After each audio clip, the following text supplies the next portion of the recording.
que disent les journaux ce matin? On parle d'élections générales de 2026 et William Aguirre nous apprend que la Sénat, à travers les colonnes des journaux bien sûr, nous apprend que la Sénat lance sa plateforme e-learning pour former les électeurs. Oui, c'est le www.learningsenat.bj. Le Télégramme nous apprend qu'il s'agit d'un portail qui permet le renforcement des capacités des différents acteurs du processus électoral, partis politiques, observateurs, représentants de la société civile, électeurs, etc.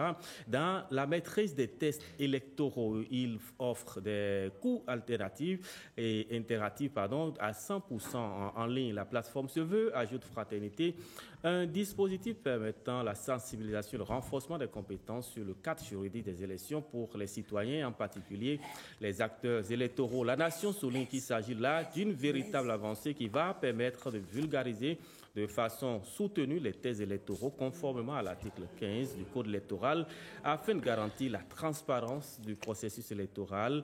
Nord-Sud Quotidien, qui s'est intéressé au contenu de la plateforme, informe qu'on y trouve 3 catégories de formation. D'abord, la formation libre, accessible en mode anonyme, sans même avoir besoin de créer un compte sur la plateforme. Ensuite, les formations spécifiques nécessitant un compte utilisateur. Elles sont conçues pour un apprentissage approfondi et la validation des compétences. Enfin, la 3e catégorie, les formations dédiées particulièrement stratégiques pour la Sénat, permettent de créer, de dispenser des cours ciblés pour des cohortes spécifiques de personnes programmées directement par le service. Un véritable outil numérique de promotion de l'apprentissage du cadre juridique des élections, ouvert et accessible à tous, renchérit pour sa part les 4 vérités. Voilà, et on poursuit cette revue de presse et on parle toujours des élections générales de 2026 et vous nous dites que le BR et l'UPR s'en sortent bien avec les accords de gouvernance parlementaire pendant que Moël Bénin et le Rassemblement national sont à la traîne. C'est le quotidien Matin Libre qui nous l'apprend ce matin, le journal qui nous rappelle qu'à l'article 146 du Code électoral, il est clairement mentionné que seules les listes ayant recueilli au moins 20% des suffrages exprimés dans chacune des circonscriptions électorales législatives seront éligibles à la répartition des sièges, sachant qu'aucune formation politique béninoise n'a pu réussir à faire cet exploit lors des législatives dernières.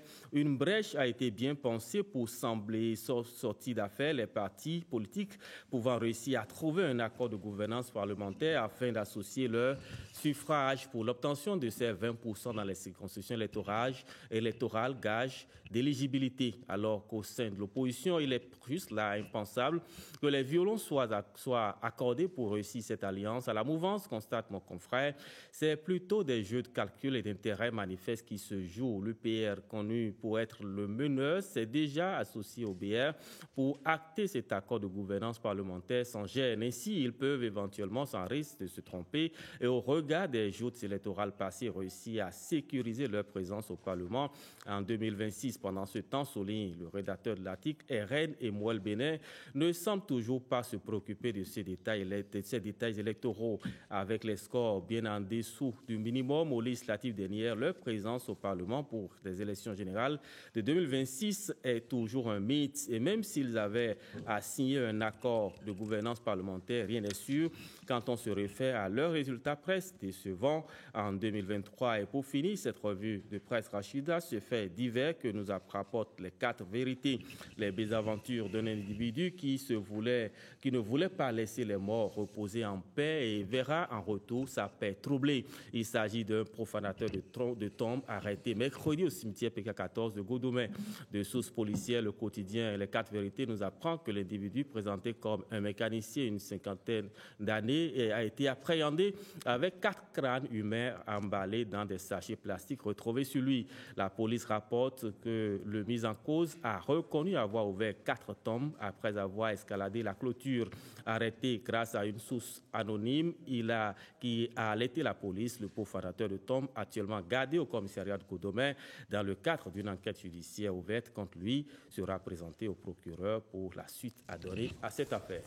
Merci William, bienvenue à Guia pour la revue de presse de ce jour. On se donne rendez-vous la semaine prochaine. C'est déjà fini pour cette semaine. Allez, bon début de week-end à vous, on va dire. Non ? Bon week-end, merci.